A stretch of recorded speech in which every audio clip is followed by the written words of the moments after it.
Hello everyone, कैसे हो आप सब। एक बार पुनः स्वागत है आप सभी का हमारे अपने YouTube channel Shiv coaching classes पर। उम्मीद करता हूं आप सभी मस्त होंगे, बेहतर होंगे, आप सभी की पढ़ाई अच्छे से चल रही होगी। तो आज की इस वीडियो में हम देखने वाले हैं कि मादा युग्मकोद्भिद का निर्माण कैसे होता है, यानी कि जो भ्रूण कोश होता है इसका विकास यानी कि डेवलपमेंट कैसे होता है। तो एम्ब्रियो सैक या भ्रूण या मादा युग्मकोद्भिद आप कह सकते हैं। तो मादा युग्मकोद्भिद यानी कि भ्रूण कोश या एम्ब्रियो सैक का डेवलपमेंट या विकास कैसे होता है, ये हम आज की इस वीडियो में देखने वाले हैं। इसके पहले हमने आपको डेवलपमेंट ऑफ मेल गैमेटोफाइट्स यानी कि नर युग्मकोद्भिद का निर्माण कैसे होता है, यानी कि एक परिपक्व परागकण का निर्माण कैसे होता है, इसकी वीडियो हमने आपको प्रोवाइड करा दी है। अभी तक आप नहीं देखे हैं तो आप प्लेलिस्ट में जाकर के देख सकते हैं। इसके अलावा आप लोग बीजांड की संरचना भी वहां पे जाके स्टडी कर सकते हैं। बीजांड की संरचना भी हमने आपको प्रोवाइड करा दी है, आप लोग जाकर के प्लेलिस्ट में देख सकते हैं। चलिए आज की इस वीडियो को स्टार्ट करते हैं। सबसे पहले बात करते हैं जो हमारा मादा युग्मकोद्भिद यानी कि भ्रूण कोश का विकास होता है यानी कि डेवलपमेंट होता है, ये कहां से शुरू होता है। तो सबसे पहले आप लोग देखेंगे कि एक गुरु बीजाणु मात्र कोशिका, ये गुरु बीजाणु मात्र कोशिका किसके अंदर होती है। तो आप लोगों ने पढ़ा है बीजांड की संरचना। बीजांड की संरचना में हमने क्या देखा था कि बीजांड की संरचना में ये जो सबसे ऊपरी सिरा होता है ये होता है निभागीय सिरा। क्या होता है, ये निभागीय सिरा होता है यानी कि निभाग होता है। और नीचे साइड क्या होता है, यहां पे बीजांड द्वार होता है। क्या होता है, बीजांड द्वार होता है। और ये वाली जो मेन संरचना थी, जो बीजांड की मेन बॉडी थी, इसको हम क्या बोलते थे, इसको हम बोलते थे बीजांड काय। क्या बोलते थे इसको हम बोलते थे बीजांड काय। क्या बोलते थे, इसको हम बोलते थे बीजांड काय। तो ये जो बीजांड काय ऊतक होते हैं, यही बीजांड काय ऊतक क्या करते हैं, इन बीजांड काय ऊतक के अंदर गुरु बीजाणु मात्र कोशिकाएं उपस्थित होती है। मतलब बीजांड की संरचना में आपको गुरु बीजाणु मात्र कोशिकाएं जो है मिलती है। तो ये हमारा बीजांड के अंदर जो बीजांड काय होता है, इस बीजांड काय में धसी हुई एक संरचना होती है जिसको हम बोलते हैं गुरु बीजाणु मात्र कोशिका। ठीक है, तो इस बीजांड काय के अंदर गुरु बीजाणु मात्र कोशिका होती है। तो ये है गुरु बीजाणु मात्र कोशिका। ये कहां होती है, बीजांड के अंदर जो बीजांड काय होता है उस बीजांड काय में गुरु बीजाणु मात्र कोशिका होती है। तो ये गुरु बीजाणु मात्र कोशिका है। अब इस गुरु बीजाणु मात्र कोशिका में क्या होता है, इसमें अर्धसूत्री विभाजन होता है। क्या होता है, अब इसमें अर्धसूत्री विभाजन होता है। ठीक है, तो इसमें होगा अब अर्धसूत्री विभाजन। ठीक है, तो इसमें अर्धसूत्री विभाजन होगा। तो जब इसमें अर्धसूत्री विभाजन होगा तो अर्धसूत्री विभाजन में क्या होता है, एक कोशिका से चार कोशिकाएं बनती है। कितनी कोशिकाएं बनती है, चार कोशिकाएं बनती है। तो इन चार कोशिकाओं में से यहां पे 1 2 3 और ये चार कोशिकाएं टोटल यहां पे बन चुकी है। तो इन चार कोशिकाओं में से 3 कोशिकाएं जो है नष्ट हो जाती है, यानी 1 2 और ये 3 कोशिकाएं जो है नष्ट हो जाती है। केवल और केवल एक कोशिका ही बची रहती है और इस एक कोशिका को बोलते हैं क्रियात्मक गुरु बीजाणु। क्या बोलते हैं, इसको हम बोलते हैं क्रियात्मक गुरु बीजाणु। क्या बोलते हैं, इसको हम बोलते हैं क्रियात्मक गुरु बीजाणु। तो ये क्रियात्मक गुरु बीजाणु है। ठीक है, तो क्रियात्मक गुरु बीजाणु आपको ध्यान में रखना है, ये क्रियात्मक गुरु बीजाणु है। तो अब क्रियात्मक गुरु बीजाणु की अगर हम बात करते हैं तो यही क्रियात्मक गुरु बीजाणु जो कोशिका होती है यही भ्रूण कोश का विकास करती है यानी कि डेवलपमेंट करती है। यानी यही क्रियात्मक गुरु बीजाणु एक ऐसी कोशिका है जो कि विकसित होकर के एक परिपक्व भ्रूण कोश यानी कि मादा युग्मकोद्भिद का निर्माण करती है। तो सब सिंपल सी बात है। सबसे पहले हमने आपको क्या बताया कि जो बीजांड की संरचना होती है उस बीजांड की संरचना में जो बीजांड काय होते हैं उस बीजांड काय में अंदर एक संरचना होती है जिसको हम बोलते हैं गुरु बीजाणु मात्र कोशिका। तो ये जो कोशिका है ये है गुरु बीजाणु मात्र कोशिका। अब इस गुरु बीजाणु मात्र कोशिका में क्या होता है, अर्धसूत्री विभाजन होता है। तो जब अर्धसूत्री विभाजन होता है तो अर्धसूत्री विभाजन में आप लोगों ने क्लास 11th में पढ़ा होगा कि एक कोशिका से 4 कोशिकाओं का निर्माण होगा। तो ये जो चारों कोशिकाएं बनती है इसमें से 3 कोशिकाएं क्या हो जाती है, नष्ट हो जाती है। केवल और केवल एक ही कोशिका जो है बची रहती है और ये जो एक कोशिका बची रहती है इसको हम बोलते हैं क्रियात्मक गुरु बीजाणु। क्या बोलते हैं, इसको हम बोलते हैं क्रियात्मक गुरु बीजाणु। तो अब हम क्रियात्मक गुरु बीजाणु से भ्रूण कोश का निर्माण करते हैं, यानी कि भ्रूण कोश का जो निर्माण होता है वो एक क्रियात्मक गुरु बीजाणु से होता है। किसमें से होता है, एक्टिव मेगा स्पोर से होता है, यानी कि क्रियात्मक गुरु बीजाणु से होता है।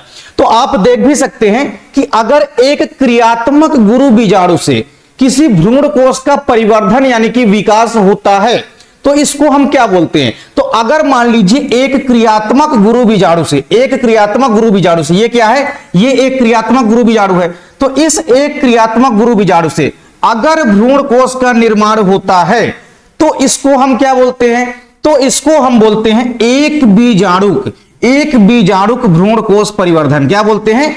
एक बीजाणुक भ्रूण कोष परिवर्धन बोलते हैं। अगर किसी एक क्रियात्मक गुरु बीजाणु से किसी भ्रूण कोष का निर्माण होता है तो इसको हम एक बीजाणुक भ्रूण कोष परिवर्धन बोलते हैं। ठीक है, तो यह है हमारा एक क्रियात्मक गुरु बीजाणु, और इसी एक क्रियात्मक गुरु बीजाणु से भ्रूण कोष का निर्माण होगा, जिस निर्माण को हम बोलते हैं एक बीजाणुक भ्रूण कोष परिवर्धन, या इसको हम एक और नाम से बोलते हैं, इसको हम पॉलीगोनम, इसको हम पॉलीगोनम प्रकार का भ्रूण कोष परिवर्धन भी कहते हैं। इसको हम पॉलीगोनम प्रकार का भ्रूण कोष परिवर्धन भी बोलते हैं। तो इसको हम पॉलीगोनम प्रकार का भ्रूण कोष परिवर्धन क्यों बोलते हैं, यह चीज आपको यहां पे थोड़ा सा समझना है। देखिए, सबसे पहले एक स्ट्रासबर्गर नामक साइंटिस्ट है। ठीक है, एक साइंटिस्ट है जिनका नाम क्या है? स्ट्रासबर्गर।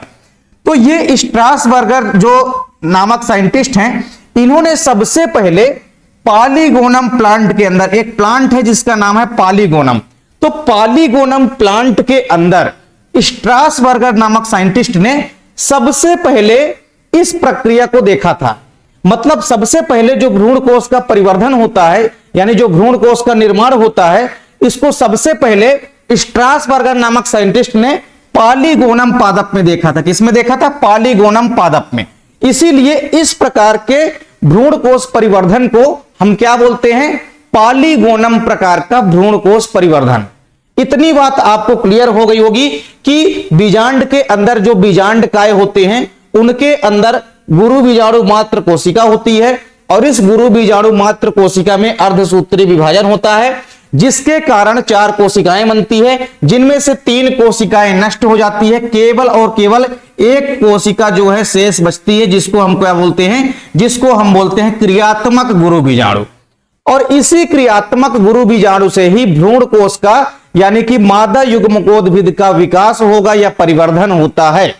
तो हम ये कह सकते हैं कि भ्रूण कोष के निर्माण के लिए या भ्रूण कोष के परिवर्धन के लिए जो क्रियात्मक गुरु बीजाणु होती है, ये प्रथम कोशिका मानी जाती है। जैसे आपने नर युग्मकोद्भिद के विकास में देखा था कि जो क्रियात्मक, जो हमारे पास एक अपरिपक्व नर युग्मकोद्भिद था या अपरिपक्व परागकण था, एक अपरिपक्व परागकण को हम क्या मानते थे? प्रथम कोशिका मानते थे। नर युग्मकोद्भिद के निर्माण की प्रथम कोशिका मानते थे। उसी प्रकार यहां पे जब हम मादा युग्मकोद्भिद का, यानी कि भ्रूण कोष का परिवर्धन या विकास देखेंगे, तो इसमें हमको ध्यान में रखना पड़ेगा कि यही जो क्रियात्मक गुरु बीजाणु की कोशिका होती है, यही एक ऐसी कोशिका होती है जो कि भ्रूण कोष का निर्माण करती है या विकास करती है। तो अब इस क्रियात्मक गुरु बीजाणु से, ये जो क्रियात्मक गुरु बीजाणु बना है, इस क्रियात्मक गुरु बीजाणु से ही अब आप लोग देखेंगे कि भ्रूण कोष का विकास होता है, यानी कि मादा युग्मकोद्भिद का विकास होता है। तो इतनी कहानी आपको समझ में आ गई कि हमारे बीजांड के अंदर क्या है? बीजांड के अंदर जो बीजांडकाय ऊतक होते हैं, यानी जो बीजांड के अंदर बीजांडकाय होता है, यानी न्यूसेलस होता है, उसके अंदर गुरु बीजाणु मात्र कोशिका होती है, जिसमें मियोसिस डिवीजन यानी कि अर्धसूत्री विभाजन होता है, जिसके परिणाम स्वरूप 4 कोशिकाएं बनती है, जिनमें से 3 कोशिकाएं तो नष्ट हो जाती है, केवल और केवल एक क्रियात्मक गुरु बीजाणु कोशिका बची रह जाती है। और यही क्रियात्मक गुरु बीजाणु कोशिका से ही भ्रूण कोष का विकास होता है, भ्रूण कोष का परिवर्धन होता है। ठीक है, तो अगर एक क्रियात्मक गुरु बीजाणु से अगर भ्रूण कोष का निर्माण होता है तो इसको हम बोलते हैं एक बीजाणुक भ्रूण कोष परिवर्धन, या इसको हम पॉलीगोनम प्रकार का भ्रूण कोष परिवर्धन कहते हैं। क्यों? क्योंकि सबसे पहले पॉलीगोनम पादप में स्ट्रासबर्गर साइंटिस्ट ने सबसे पहले यह प्रक्रिया को देखा था। तो इतनी बात आपको क्लियर हो गई होगी। अब हम देखेंगे कि एक क्रियात्मक गुरु बीजाणु से किस प्रकार से भ्रूण कोष का परिवर्धन होता है, यानी कि किस प्रकार से भ्रूण कोष का निर्माण होता है। तो चलिए, यहां पे आपको समझना है कि जब मादा युग्मकोद्भिद या भ्रूण कोष का विकास होगा, एम्ब्रियो सैक का डेवलपमेंट होगा, तो सबसे पहले हमने क्या बोला कि एक हमारे पास क्रियात्मक गुरु बीजाणु की कोशिका है, तो इस क्रियात्मक गुरु बीजाणु कोशिका से ही किसका निर्माण होगा, एक परिपक्व भ्रूण कोश यानी कि मादा युग्मकोद्भिद का निर्माण होगा। तो सबसे पहले हमारे पास एक क्रियात्मक गुरु बीजाणु है।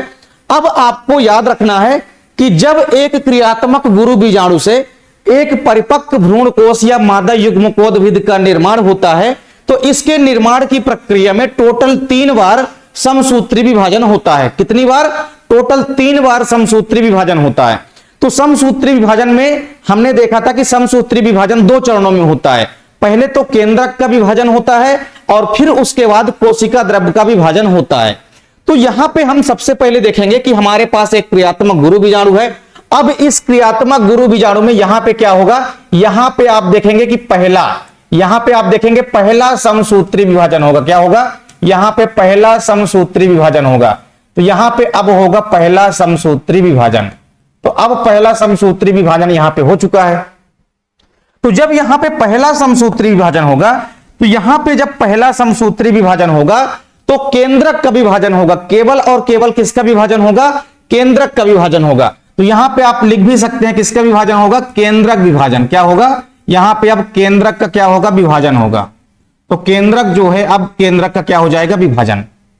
तो ये जो गुरु बीजाणु मात्र कोशिका से क्रियात्मक गुरु बीजाणु बना था, अब ये क्रियात्मक गुरु बीजाणु में समसूत्री विभाजन हो गया। तो अब केंद्रक का क्या होगा? विभाजन होगा। तो केंद्रक का जब विभाजन होगा तो इस एक केंद्रक से, मतलब क्रियात्मक गुरु बीजाणु जो है उसके अंदर केवल कितना केंद्रक है? एक केंद्रक है। ये क्रियात्मक गुरु बीजाणु का क्या है? न्यूक्लियस है, यानी कि केंद्रक है। तो अब क्रियात्मक गुरु बीजाणु के अंदर एक केंद्रक था, तो इसमें अब समसूत्री विभाजन हुआ। तो समसूत्री विभाजन जब हुआ तो एक केंद्रक से यहां पे 2 केंद्रक का निर्माण हो गया। पहले स्टेप में आपको केवल इतना याद रखना है कि एक क्रियात्मक गुरु बीजाणु है और इस एक क्रियात्मक गुरु बीजाणु में क्या होगा?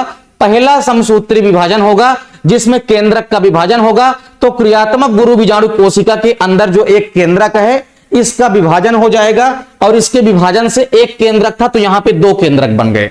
तो एक केंद्रक कहां है? एक केंद्रक तो ये जो है ये निभाग सिरे पे है। ये कहां पे है? तो ये केंद्रक जो है निभाग सिरे पे है। और ये वाला जो केंद्रक है, ये वाला केंद्रक कहां है? ये वाला जो केंद्रक है ये कहां है? बीजांड द्वार सिरे पे। कहां है? ये वाला केंद्रक जो है बीजांड द्वार सिरे पे है। ठीक है, ये कहां पे है? बीजांड द्वार सिरे पे। चलिए, तो इतना आपको समझ में आ गया होगा कि हमारे पास एक क्रियात्मक गुरु बीजाणु है और इसी क्रियात्मक गुरु बीजाणु से ही भ्रूण कोश का परिवर्धन होगा, यानी कि विकास होगा। तो सबसे पहले क्या होगा? प्रथम समसूत्री विभाजन होगा। तो एक केंद्रक से यहां पे 2 केंद्रक बन जाएंगे और एक केंद्रक जो है निभाग सिरे की ओर चला जाएगा और दूसरा केंद्रक जो है कहां आ जाएगा? बीजांड द्वार सिरे की ओर आ जाएगा। अब आपको यहां पे देखना है कि अब यहां पे होगा भैया, अब दूसरा समसूत्री विभाजन होगा। अब यहां पे क्या होगा? अब यहां पे दूसरा समसूत्री विभाजन होगा। यहां पे अब दूसरा समसूत्री विभाजन होगा। ठीक है, दूसरा समसूत्री विभाजन। तो पहला समसूत्री विभाजन हुआ तो एक केंद्रक से कितने केंद्रक बन गए? एक केंद्रक से 2 केंद्रक बन गए। अब यहां पे दूसरा समसूत्री विभाजन होगा। तो जब दूसरा समसूत्री विभाजन होगा तो अब चूंकि यहां पे 2 केंद्रक हैं तो ये 2 केंद्रक का विभाजन हो जाएगा। यानी यहां पर भी जो समसूत्री विभाजन होगा तो केवल और केवल केंद्रक का ही विभाजन होगा। किसका विभाजन होगा? केवल और केवल आपको याद रखना है केंद्रक का ही विभाजन होगा। किसका विभाजन होगा? केंद्रक का ही विभाजन होगा। ठीक है, तो यहां पे अब देख सकते हैं आप लोग 2 केंद्रक थे हमारे पास। अब इन दोनों केंद्रक में समसूत्री जब विभाजन हुआ तो केंद्रक का विभाजन होगा। केंद्रक का जब विभाजन होगा तो 2 केंद्रक से कितने केंद्रक बन जाएंगे? 4 केंद्रक बन जाएंगे। तो आप यहां पे देख सकते हैं इस एक केंद्रक से यहां पे 2 केंद्रक बन गए और इस वाले केंद्रक से भी यहां पे 2 केंद्रक का निर्माण हो गया। तो ये वाली जो संरचना है इसको हम क्या बोल सकते हैं? इसमें चूंकि 2 केंद्रक हैं तो इसको हम कहेंगे 2 केंद्रकीय भ्रूण कोश। क्या बोलेंगे? इस संरचना को हम बोलेंगे 2 केंद्रकीय भ्रूण कोश। क्या बोल सकते हैं इसको हम बोल सकते हैं 2 केंद्रकीय भ्रूण कोश। इसको हम बोल सकते हैं 2 केंद्रकीय भ्रूण कोश। 2 केंद्रकीय भ्रूण कोश। तो ये 2 केंद्रकीय भ्रूण कोश है। ठीक उसी प्रकार जब समसूत्री विभाजन हुआ तो फिर से केंद्रक का विभाजन हो गया। तो 2 केंद्रक से कितने केंद्रक बन गए? यहां पे 4 केंद्रक। तो इस संरचना को हम क्या बोल सकते हैं? ये संरचना को हम बोल सकते हैं 4 केंद्रकीय भ्रूण कोश। क्या बोल सकते हैं इसको हम बोल सकते हैं 4 केंद्रकीय भ्रूण कोश। क्या बोल सकते हैं? 4 केंद्रकीय भ्रूण कोश। तो ये 4 केंद्रकीय भ्रूण कोश का निर्माण हो चुका है। ठीक है, ये 4 केंद्रकीय भ्रूण कोष हमारा बन चुका है। अब तीसरा समसूत्री विभाजन होगा। अब यहां पे आप देखेंगे तीसरा समसूत्री विभाजन होगा। कौन सा? अब यहां पे तीसरा समसूत्री विभाजन होगा। 2 समसूत्री विभाजन हो चुका और दोनों बार केंद्रक का विभाजन हो चुका है। अब ये तीसरी बार समसूत्री यहां पे विभाजन होगा। तो यहां पे भी जो समसूत्री विभाजन होगा, इसमें पहले किसका निर्माण होगा? पहले जो है केंद्रक का विभाजन होगा। तो अब यहां पे तीसरा समसूत्री विभाजन हुआ है। तो अब यहां पे ऊपर जो 2 केंद्रक थे, इन 2 केंद्रक से 4 केंद्रक का निर्माण हो गया यहां पे, और नीचे साइड भी 2 केंद्रक थे। तो इनमें भी जब समसूत्री विभाजन हुआ तो इसमें भी केंद्रक का विभाजन हो गया और इन 2 केंद्रकों से 4 केंद्रक यहां पे बन चुके हैं। यानी टोटल 4 केंद्रक थे यहां पे। तो 4 केंद्रक थे, जब यहां पे फिर से समसूत्री विभाजन हुआ तो केंद्रक का फिर से विभाजन हो गया और 4 केंद्रक से यहां पे 8 केंद्रक जो है बन करके तैयार हो चुके हैं। तो 4 केंद्रक जो है ऊपर साइड है, यानी कि निभाग सिरे पे होते हैं, और 4 केंद्रक जो है बीजांड द्वार सिरे पर होते हैं। ठीक है, इतनी चीज आपको क्लियर हो गई होगी। तो सबसे पहले हमारे पास एक क्रियात्मक गुरु बीजाणु कोशिका है जिसके अंदर एक केंद्रक होता है, और ये जो क्रियात्मक गुरु बीजाणु कोशिका होती है इसकी गुणिता स्तर कैसी होती है? ये अगुणित होती है। कैसी होती है? अगुणित होती है। अब क्रियात्मक गुरु बीजाणु का जो केंद्रक था इसमें विभाजन हुआ। क्यों विभाजन हुआ? क्योंकि समसूत्री विभाजन हुआ। तो जब समसूत्री विभाजन हुआ तो इस क्रियात्मक गुरु बीजाणु कोशिका के अंदर जो एक केंद्रक था, तो इस एक केंद्रक में विभाजन हुआ तो एक केंद्रक से 2 केंद्रक बन गए। फिर यहां पे दूसरा समसूत्री विभाजन हुआ तो 2 केंद्रक से यहां पे 4 केंद्रक बन गए। फिर तीसरा समसूत्री विभाजन हुआ तो 4 केंद्रक से यहां पे 8 केंद्रक बन गए। तो इतनी कहानी तो आपको समझ में आ गई होगी। अब इसके बाद हम बात करते हैं, अब ये जो 4 केंद्रक ऊपर साइड थे, इसमें से 3 केंद्रक तो ऊपर साइड रहेंगे और जो एक केंद्रक और बचा वो आकर के कहां शिफ्ट हो जाएगा? वो आकर के बीच में शिफ्ट हो जाएगा। ठीक, तो ऊपर टोटल 4 केंद्रक हैं, तो 4 केंद्रक में से 3 केंद्रक ऊपर बचेंगे और एक केंद्रक जो है आकर के शिफ्ट हो जाएगा कहां? बीच में। ठीक उसी प्रकार नीचे साइड भी कितने केंद्रक हैं? 4 केंद्रक हैं, तो 3 केंद्रक नीचे बचेंगे और एक केंद्रक जो है आकर के शिफ्ट हो जाएगा कहां पे? बीच में। ठीक है, तो ये आपने देखा कि ये पूरा का पूरा डेवलपमेंट या विकास हो रहा है। किसका विकास हो रहा है? एक भ्रूण कोष का, यानी कि एक परिपक्व मादा युग्मकोद्भिद का निर्माण हो रहा है, यानी कि विकास हो रहा है। तो एक क्रियात्मक गुरु बीजाणु थी, इसमें समसूत्री विभाजन हुआ तो एक केंद्रक से 2 केंद्रक बन गए। फिर दूसरा समसूत्री विभाजन हुआ तो फिर से केंद्रक का विभाजन हुआ, 2 केंद्रक से 4 केंद्रक बन गए। फिर से समसूत्री विभाजन हुआ तो 4 केंद्रक से 8 केंद्रक बन गए। अब जब 8 केंद्रक बन गए तो इस संरचना को आप क्या लिख सकते हैं? इस संरचना को आप लिख सकते हैं 8 केंद्रकीय भ्रूण कोष। क्या लिख सकते हैं? इस संरचना को आप लिख सकते हैं 8 केंद्रकीय भ्रूण कोष। क्या लिख सकते हैं? 8 केंद्रकीय भ्रूण कोष। ठीक है, तो ये 8 केंद्रकीय भ्रूण कोष जो है बन करके तैयार हो चुका है। अब ये 8 केंद्रकीय भ्रूण कोष जो बन गया है, इसका अरेंजमेंट होगा तो ऊपर 4 केंद्रक थे, 4 केंद्रक में से ऊपर 3 केंद्रक रहेंगे, एक केंद्रक आकर के बीच में शिफ्ट हो जाएगा। ठीक उसी प्रकार से नीचे भी 4 केंद्रक हैं, तो नीचे के 4 केंद्रक में से 3 केंद्रक नीचे रहेंगे और एक केंद्रक आकर के कहां शिफ्ट हो जाएगा?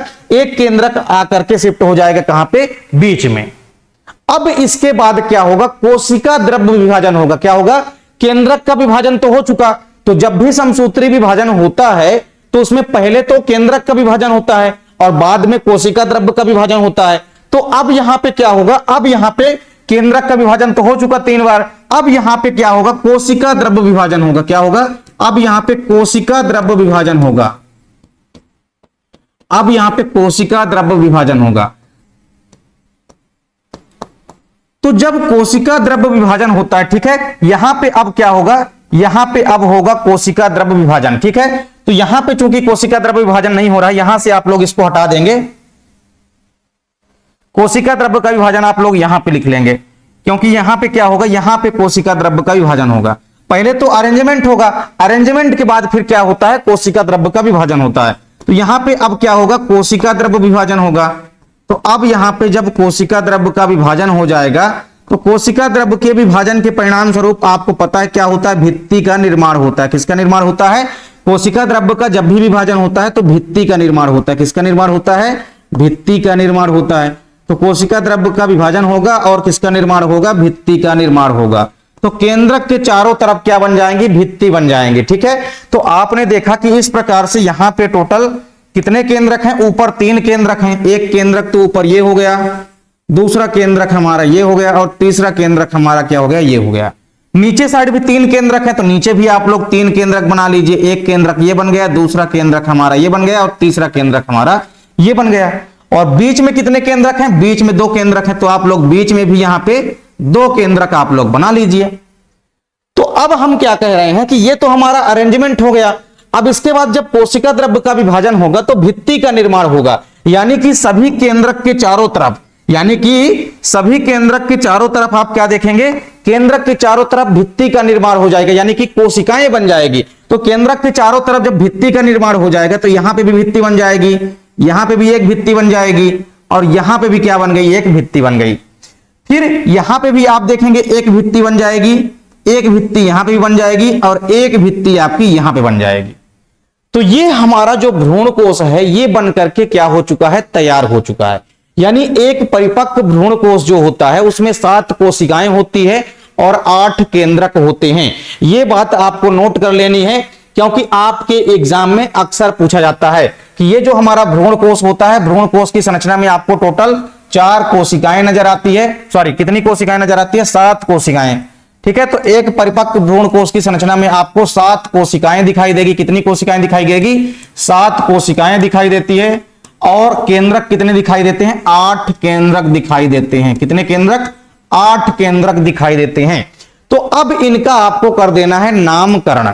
तो यहां तक आपको समझ में आ गया कि एक क्रियात्मक गुरु बीजाणु था, इस क्रियात्मक गुरु बीजाणु में समसूत्री विभाजन हुआ तो इसके केंद्रक का विभाजन हो गया, तो एक केंद्रक से 2 केंद्रक बन गए।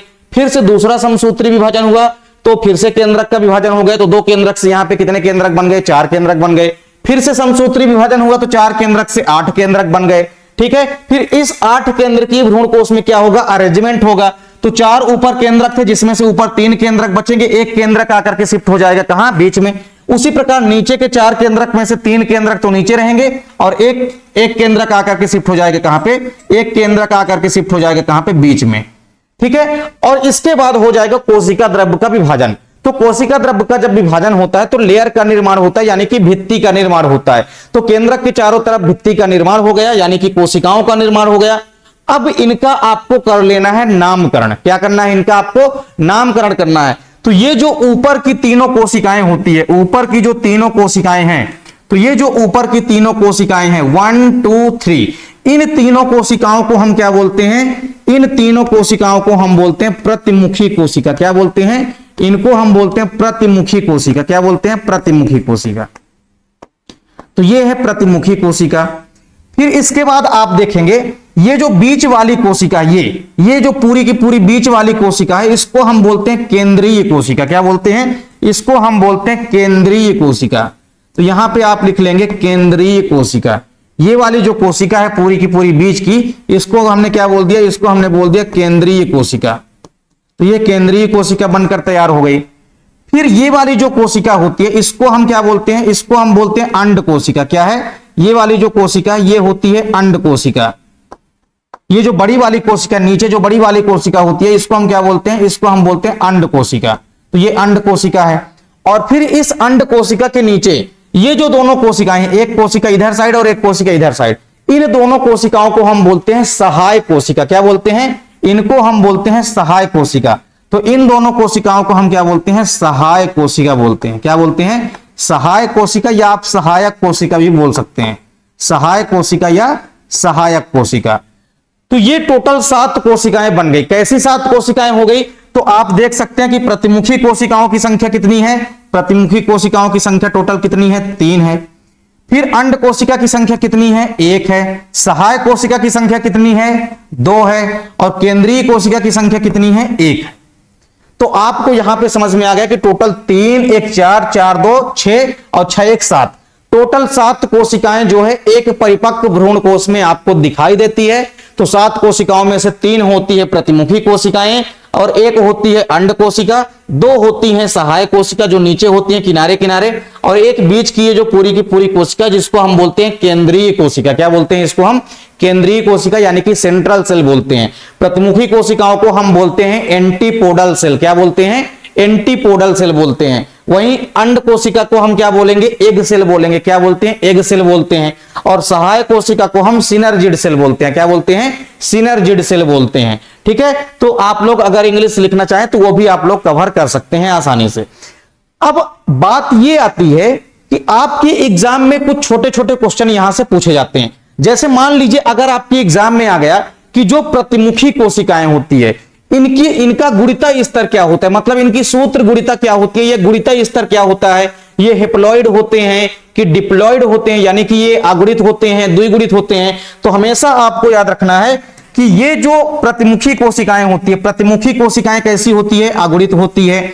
इसके अलावा अंड कोशिका ये भी कैसी होती है, अगुणित होती है। सहायक कोशिकाएं दोनों कैसे होते हैं, ये भी कैसे होते हैं, ये भी अगुणित होते हैं। केंद्रीय कोशिका भी कैसी होती है, ये भी अगुणित होते हैं। और हमारा जो क्रियात्मक गुरु बीजाणु था ये भी कैसा होता है, अगुणित होता है, यानी कि हेप्लॉइड होता है। ठीक है, तो एक चीज आपको समझ में ये आनी पड़ेगी कि जब हमारा क्रियात्मक गुरु बीजाणु ही कैसा है, जब हमारा क्रियात्मक गुरु बीजाणु ही कैसा है, अगुणित है। कैसा है, क्रियात्मक गुरु बीजाणु ही जब हमारा अगुणित है तो क्रियात्मक गुरु बीजाणु से क्या बना है, एक हमारे पास परिपक्व मादा युग्मकोद्भिद यानी कि भ्रूण कोष जो है ये विकसित हो चुका है। तो ये हमारा परिपक्व भ्रूण कोष है। इसका नाम आप लोग क्या लिख लेंगे, ये परिपक्व भ्रूण कोष है। तो इसका नाम भी आप लोग लिख सकते हैं कि ये एक परिपक्व भ्रूण कोष का निर्माण या डेवलपमेंट हो चुका है। तो एक परिपक्व भ्रूण कोष में आपको पता चल गया, यानी कि एक परिपक्व मादा युग्मकोद्भिद में आपको यह पता चल गया कि 7 कोशिकाएं होती है और केंद्रक कितने होते हैं, 8। आप लोग केंद्रक को भी आसानी से गिन सकते हैं। देख सकते हैं आप लोग, ये जो बीच में दोनों केंद्रक होते हैं इनको हम क्या बोलते हैं, इनको हम बोलते हैं ध्रुव केंद्रक। क्या बोलते हैं, इनको हम बोलते हैं ध्रुव केंद्रक। तो ये तो 2 केंद्रक हो गए ध्रुव केंद्रक। फिर ऊपर 3 केंद्रक हैं, 1 2 3, तो 3 2 5 केंद्रक हो गए। फिर नीचे 3 कोशिकाएं हैं, तो नीचे तीनों कोशिकाओं के अंदर एक एक केंद्रक है, तो टोटल कितने केंद्रक हो गए, 8 केंद्रक हो गए। एक चीज और आपको याद रखना है कि ये जो अंड कोशिका होती है और सहायक कोशिकाएं होती है, इन दोनों को मिला करके हम क्या बोलते हैं, इन दोनों को मिला करके हम बोलते हैं अंड समुच्चय। क्या बोलते हैं, अंड समुच्चय बोलते हैं। या इंग्लिश के अंदर हम क्या बोलते हैं, इंग्लिश के अंदर हम एग ऑपरेटर्स बोलते हैं। क्या बोलते हैं, अंड समुच्चय, या इंग्लिश में हम बोलते हैं एग ऑपरेटर्स। क्या बोलते हैं, एग ऑपरेटर्स, यानी कि अंड समुच्चय। ठीक है, तो अंड समुच्चय हम किसको बोलते हैं, अंड कोशिका और सहायक कोशिका को। तो अंड कोशिका और सहायक कोशिका को एक साथ मिला करके हम क्या बोल देते हैं, अंड समुच्चय हम लोग बोल देते हैं। तो हम ये आपको बता रहे थे कि अगर मान लीजिए हमारा क्रियात्मक गुरु बीजाणु ही कैसा है, अगुणित है, तो चूंकि क्रियात्मक गुरु बीजाणु से किसका निर्माण हुआ है, एक परिपक्व भ्रूण कोष का निर्माण हुआ है। तो क्रियात्मक गुरु बीजाणु हमारा अगर अगुणित है तो जो हमारा भ्रूण कोष बना है, हमारा भ्रूण कोष भी कैसा होता है, अगुणित होता है। ये क्वेश्चन आपके एग्जाम में पूछा जा सकता है। ठीक है, तो आपको याद रखना है कि भ्रूण कोष हमेशा कैसा होता है, भ्रूण कोष जो होता है ये अगुणित होता है। ठीक है, आपको बिल्कुल भी कंफ्यूज नहीं होना है। जो एम्ब्रियो सैक होता है यानी जो भ्रूण कोष होता है, भ्रूण कोष हमेशा अगुणित होता है। कैसा होता है, अगुणित होता है। और अगर आप लोग आगे जाकर के पढ़ेंगे भ्रूण पोष यानी कि एंडोस्पर्म, तो भ्रूण पोष की अगर हम बात करेंगे तो भ्रूण पोष फिर आप लोग आगे देखेंगे त्रिगुणित होता है यानी कि ट्रिप्लॉइड होता है। लेकिन जो भ्रूण कोष होता है, एम्ब्रियोसैक होता है, जो भ्रूण कोष होता है ये कैसा होता है, ये हमेशा अगुणित होता है। कैसा होता है, अगुणित होता है। तो इस प्रकार से उम्मीद करता हूं कि आपको पूरा का पूरा मादा युग्मकोद्भिद यानी कि भ्रूण कोष का विकास या परिवर्धन या डेवलपमेंट कैसे होता है ये आपको समझ में आ गया होगा। तो सिंपल सी बात हमने आपको बताई कि बीजांड के अंदर बीजांडकायी ऊतक होते हैं, यानी कि बीजांडकाय नाम की एक संरचना होती है, और उस बीजांडकाय के अंदर गुरु बीजाणु मात्र कोशिकाएं होती है, और ये गुरु बीजाणु मात्र कोशिकाओं के अंदर अर्धसूत्री विभाजन होता है। तो एक गुरु बीजाणु मात्र कोशिका से चार कोशिकाओं का डेवलपमेंट होता है, जिसमें से 3 कोशिकाएं नष्ट हो जाती है, केवल और केवल एक कोशिका शेष बची रह जाती है, जिसको हम बोलते हैं क्रियात्मक गुरु बीजाणु। क्या बोलते हैं, क्रियात्मक गुरु बीजाणु। और इसी क्रियात्मक गुरु बीजाणु से ही भ्रूण कोष का विकास होता है, यानी भ्रूण कोष का परिवर्धन होता है, या भ्रूण कोष का डेवलपमेंट होता है, मादा युग्मकोद्भिद का डेवलपमेंट होता है। तो सबसे पहले हमारे पास एक क्रियात्मक गुरु बीजाणु थी। इस क्रियात्मक गुरु बीजाणु में क्या हुआ, पहला समसूत्री विभाजन हुआ। तो इसके एक केंद्रक जो था, क्रियात्मक गुरु बीजाणु के अंदर जो एक केंद्रक था, इसमें विभाजन हुआ। तो एक केंद्रक से 2 केंद्रक बन गए। एक केंद्रक निभाग सिरे पे चला गया और दूसरा केंद्रक बीजांड द्वार सिरे के ऊपर आ गया। फिर दूसरा समसूत्री विभाजन होगा तो 2 केंद्रक से 4 केंद्रक बन गए। तीसरा समसूत्री विभाजन हुआ तो 4 केंद्रक से 8 केंद्रक बन गए। फिर जब 8 केंद्रक वाला हमारा भ्रूण कोष बन के तैयार हो चुका तो इसमें हमने क्या किया, इसमें हमने अरेंजमेंट कर दिया, इसमें अरेंजमेंट हो जाता है, ठीक है। ऊपर और नीचे दोनों साइड 4-4 केंद्रक होते हैं, जिसमें से एक एक केंद्रक शिफ्ट हो जाते हैं कहां, बीच में। फिर इसके बाद कोशिका द्रव्य का विभाजन हो जाता है। तो कोशिका द्रव्य का जब विभाजन हो जाता है तो सभी केंद्रक के चारों तरफ लेयर यानी कि भित्ति का निर्माण हो जाता है। तो जब केंद्रक के चारों तरफ भित्ति का निर्माण हो जाता है यानी कि कोशिकाएं बन जाती है, तो ऊपर 3 कोशिकाएं बनती है जिनको हम प्रतिमुखी कोशिका या एंटीपोडल सेल बोलते हैं। फिर इसके बाद नीचे जो बड़ी कोशिका होती है इसको हम अंड कोशिका बोलते हैं। किनारे किनारे जो दोनों कोशिकाएं होती है इसको हम सिनर्जिड सेल या सहायक कोशिका बोलते हैं। बीच वाली जो कोशिका होती है, ये वाली जो पूरी कोशिका है, इसको हमने केंद्रीय कोशिका बोल दिया यानी कि सेंट्रल सेल हमने इसको बोल दिया। और सेंट्रल सेल के अंदर ये जो दोनों केंद्रक होते हैं इसको हमने ध्रुव केंद्रक बोल दिया यानी कि पोलर न्यूक्लियाई हमने इसको बोल दिया। तो ये टोटल आप देख सकते हैं कि 7 कोशिका है एक परिपक्व भ्रूण कोष के अंदर और 8 केंद्रक होते हैं। तो इस प्रकार से एक परिपक्व मादा युग्मकोद्भिद या भ्रूण कोष का जो विकास या परिवर्धन होता है वो किसके माध्यम से होता है, वो होता है एक क्रियात्मक गुरु बीजाणु से। तो उम्मीद करता हूं कि आज की वीडियो जो है वो आपको समझ में आ गई होगी। अगर वीडियो आप लोगों को अच्छा लगे तो आप लोग लाइक कमेंट जरूर किया करें। साथ ही साथ आप लोग दोस्तों के बीच भी ज्यादा से ज्यादा वीडियो को शेयर करें। मिलते हैं आप लोगों से नेक्स्ट वीडियो में, तब तक के लिए जय हिंद, वंदे मातरम।